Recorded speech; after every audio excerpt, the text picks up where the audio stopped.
दोस्रो विश्वयुद्धपछि विश्व राजनीतिमा अमेरिकाले जुन एक छत्र राज जमाएको थियो, यति बेला इरानसँगको युद्धले त्यसलाई जरैदेखि हल्लाइदिएको छ।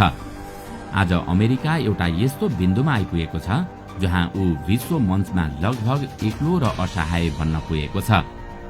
डोनाल्ड ट्रम्पले स्ट्रेट अफ हर्मुजमा इरानले लगाएको नाकाबन्दी हटाउन र आफ्ना व्यापारिक जहाजहरूलाई सुरक्षा दिन एक अन्तर्राष्ट्रिय सैन्य गठबन्धन बनाउने भरमग्दुर प्रयास गरे तापनि उनले आफ्ना निकटतम मित्र राष्ट्रहरूबाटै अपमानजनक तिरस्कार भोग्नु पर्यो भने इरान युद्धमा आफ्ना शक्तिशाली प्रतिरक्षा प्रणाली गुमाएपछि अत्तालिएको अमेरिकाले दक्षिण कोरियाबाट थार्ड प्रणाली हटाउँदा यता चीन र उत्तर कोरियाले अमेरिकालाई खतरनाक चेकमेट दिएका छन्, जहाँ अमेरिका आफ्नै अहंकारको जालमा नराम्रोसँग फस्न पुगेको छ।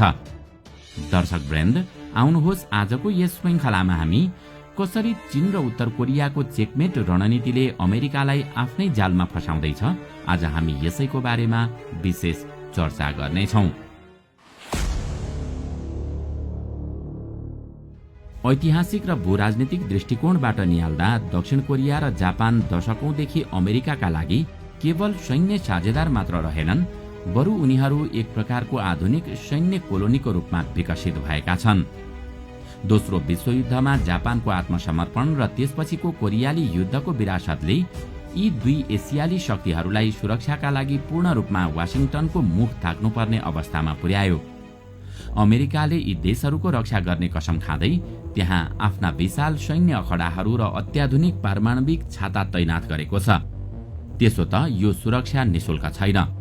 दक्षिण कोरिया र जापानले होस्ट नेशन सपोर्टको नाममा वर्षेनी अर्बौं डलर अमेरिकी सेनाको व्यवस्थापनका लागि बुझाउँदै आएका छन्।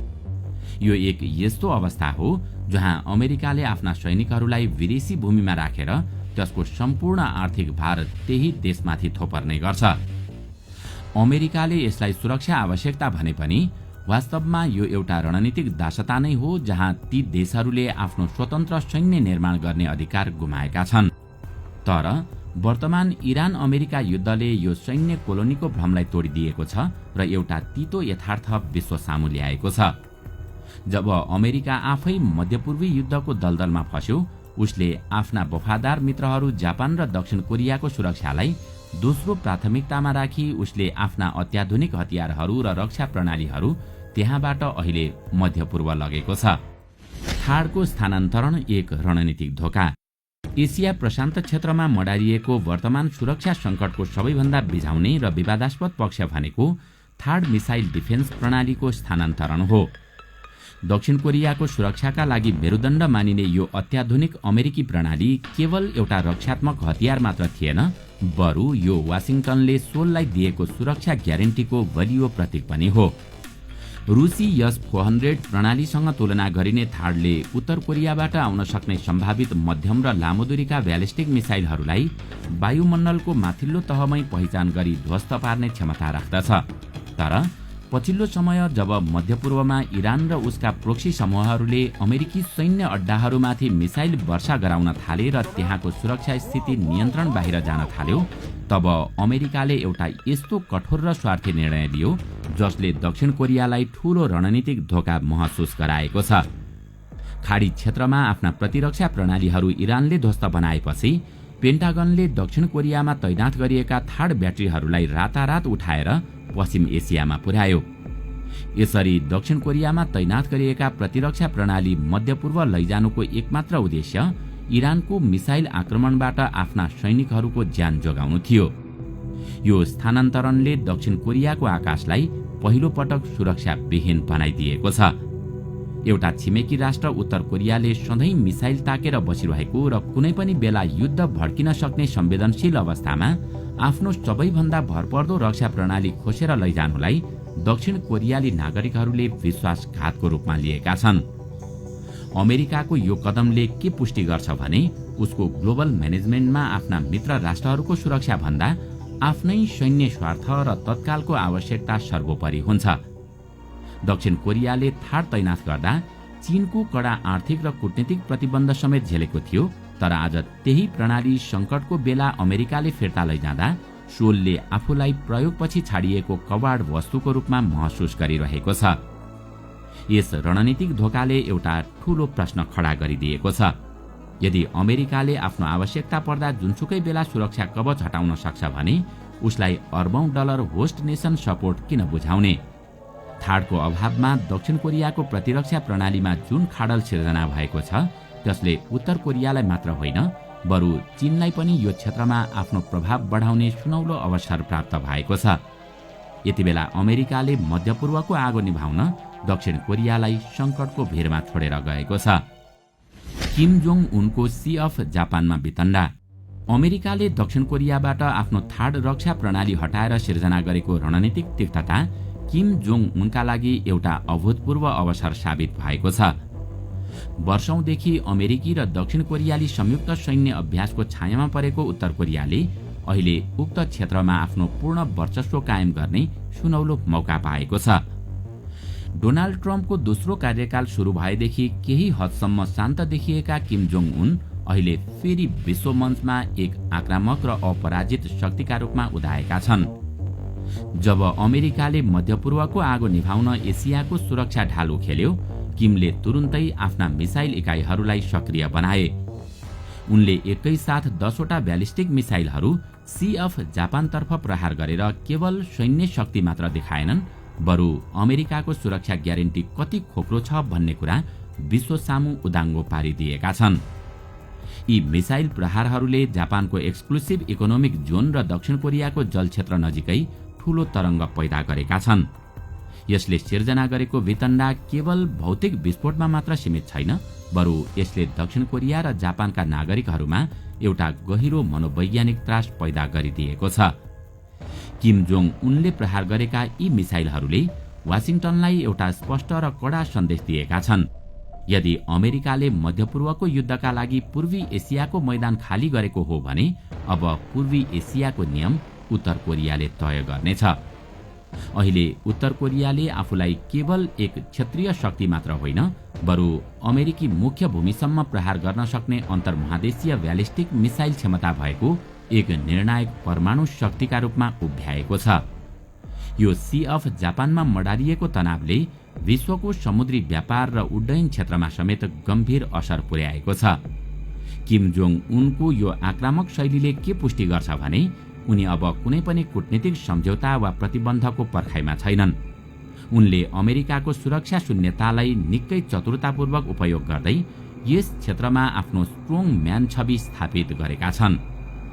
हिजोसम्म ट्रम्पले किमलाई नियन्त्रणमा राखेको दावी गर्थे तर आज किमका मिसाइलहरूले ट्रम्पको त्यो दावीलाई हावामा उडाइदिएका छन्।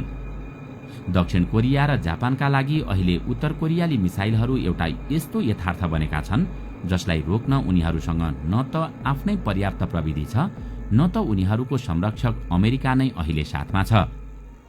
अन्ततः किम जोङ उनको यो उदयले एसिया प्रशान्त क्षेत्रलाई एउटा नयाँ र अनिश्चित युद्धको संघारमा पुर्याएको छ जहाँ एउटा सानो रणनीतिक भुलले पनि सारा संसारलाई विनाशमा लपेट्न सक्छ। चीनको अदृश्य हात र ट्याग टिम रणनीति। उत्तर कोरियाको बढ्दो आक्रामकता र सी अफ जापानमा मडारिएको युद्धको बादल केवल किम जोङ उनको व्यक्तिगत सनक मात्र होइन यसको पृष्ठभागमा चीनको एउटा अत्यन्तै गहिरो र अदृश्य रणनीतिक हात रहेको छ। बेजिङले यति बेला उत्तर कोरियालाई एउटा रणनीतिक मोहराको रूपमा प्रयोग गर्दै अमेरिकालाई एसिया प्रशान्त क्षेत्रमा निकै कुशलतापूर्वक अल्झाइराखेको छ। यसलाई भूराजनीतिक विज्ञहरूले ट्याग टिम रणनीतिको नाम दिएका छन् जहाँ दुईवटा शत्रु राष्ट्रहरूले मिलेर एउटै शत्रुलाई फरक फरक मोर्चामा व्यस्त बनाउँछन्। जब डोनाल्ड ट्रम्पले इरानसँगको युद्धलाई प्राथमिकता दिँदै दक्षिण कोरियाबाट आफ्नो सैन्य शक्ति र रक्षा प्रणाली हटाउन थाले चीनले उत्तर कोरियालाई आक्रामक हुन हरियो झण्डा देखाइदियो। चीनको मूल उद्देश्य भनेको अमेरिकाको ध्यान र सैन्य संसाधनलाई मध्यपूर्व र सुदूरपूर्वको बीचमा विभाजित गरिदिनु हो ताकि उसले एसियामा आफ्नो एकल वर्चस्व कायम गर्न सकोस्। अहिले चीनले ताइवानलाई घेर्नु र उत्तर कोरियाले जापानलाई तर्साउनु एउटै बृहत रणनीतिका दुई पाटा हुन्।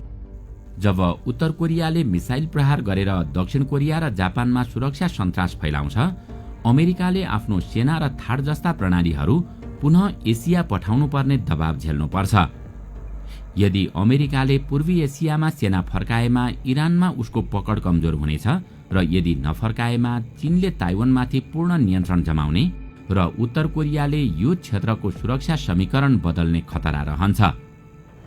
यो चीनको एउटा यस्तो चेकमेट चाल हो जसले अमेरिकालाई यता जाउँ कि उता जाउँको एउटा ठूलो रणनीतिक धर्म संकटमा धकेलिदिएको छ।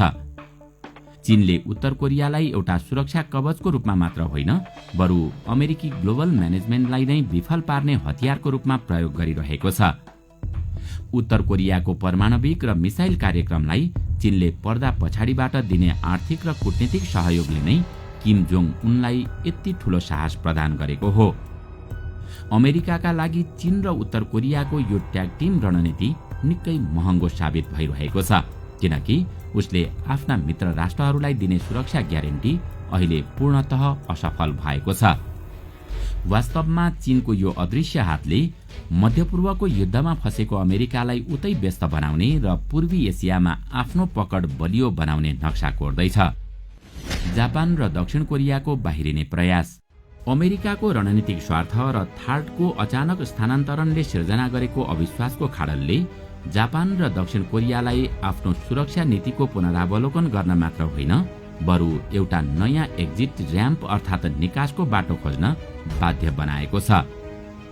दशकौंदेखि वाशिंगटनलाई आफ्नो सुरक्षाको एकमात्र स्रोत मान्दै आएका यी देशहरूले अहिले महसुस गरिरहेका छन् कि महाशक्तिको कसम र प्रतिबद्धता कुनै पनि बेला अर्को क्षेत्रको युद्धका लागि बलि चढ्न सक्छ। दक्षिण कोरियामा अहिले यो बहस तीव्र बनेको छ कि यदि अमेरिकाले आफ्नो सेनाको सुरक्षाका लागि दक्षिण कोरियाको सुरक्षा संयन्त्र हटाउन सक्छ भने अब सोलले पनि आफ्नै परमाणविक हतियार विकास गर्नुपर्छ वा कम्तीमा पनि अमेरिकामाथिको निर्भरतालाई पूर्णतः घटाउनुपर्छ। एक्जिट र्याम्पको यो खोजी केवल सैन्य मात्र नभएर कूटनीतिक पनि हो। सोलले अब रुस र चीनसँग एउटा नयाँ प्रकारको समझदारी बनाउन खोजिरहेको छ ताकि उत्तर कोरियाली खतरालाई नियन्त्रण गर्न वाशिंगटनको मुख ताक्नु नपरोस्। अर्कोतर्फ जापानले पनि आफ्नो शान्तिवादी संविधानको व्याख्यालाई बदलेर सक्रिय सैन्य शक्ति बन्ने दिशामा पाइला चालेको छ। जापानका रणनीतिकारहरूले बुझेका छन् कि सी अफ जापानमा किम जोङ उनका मिसाइलहरू खसिरहँदा र अमेरिकी सेना मध्यपूर्वको आगो निभाउन व्यस्त हुँदा टोकियोले आफ्नो सुरक्षाको ग्यारेन्टी आफै गर्नुपर्नेछ। यो एक्जिट र्याम्पले जापानलाई अमेरिकाको एउटा आज्ञाकारी मित्रबाट एक स्वतन्त्र सैन्य शक्तिका रूपमा रूपान्तरण गर्दैछ। जापानले अब आफ्नै लामो दूरीका मिसाइल र रक्षा प्रणालीहरूमा अर्बौं डलर लगानी गर्न थालेको छ, जुन वास्तवमा अमेरिकाले छोडेको सुरक्षा रिक्ततालाई भर्ने प्रयास हो। यस बाहेक यी दुवै देशले अब बहुध्रुवीय विश्वमा आफ्नो स्थान खोजिरहेका छन्। उनीहरूले बुझेका छन् कि अमेरिकाको एकल वर्चस्व अब समाप्त भइसकेको छ। अबको नयाँ सुरक्षा समीकरणमा उनीहरूले रुस, चीन र अन्य क्षेत्रीय शक्तिहरूसँग पनि सन्तुलित सम्बन्ध राख्नुपर्ने आवश्यकता देखिएको छ। यो एक्जिट र्याम्पको खोजीले दशकौं पुरानो अमेरिका, जापान, दक्षिण कोरिया बीचको त्रिपक्षीय सुरक्षा सन्धिमा दरार उत्पन्न गरेको छ। यदि जापान र दक्षिण कोरियाले आफ्नो सुरक्षाका लागि नयाँ कूटनीतिक र सैन्य मार्ग रोजे भने यसले एसियामा अमेरिकी प्रभावलाई सदाका लागि समाप्त गरिदिनेछ। अन्ततः यो निकासको बाटोले के संकेत गर्छ भने भविष्यमा यी देशहरू अमेरिकाको सैन्य कोलोनी मात्र भएर बस्ने छैनन्, बरु आफ्नै शर्तमा नयाँ वैश्विक समीकरणको हिस्सा बन्नेछन्। किम जोङ उनले प्रहार गरेका मिसाइलहरूले केवल जापानको समुद्रलाई मात्र होइन, बरु वाशिंगटनको एलायन्स नीतिलाई पनि छिया पारेका छन्। डोनाल्ड ट्रम्पले आफ्नो हताश मानसिकता र राजनीतिक साख जोगाउन अपरेसन एपिक फ्युरी जस्ता महत्वाकांक्षी योजना त ल्याए, तर त्यसले आफ्नै मित्रहरूलाई धोका दिने स्थिति सिर्जना गरेको छ। यसको संकेत अब यो पनि हुन सक्छ कि मध्यपूर्वको यो युद्धले सम्भवतः नयाँ विश्व व्यवस्थाको उदय गराउनेछ।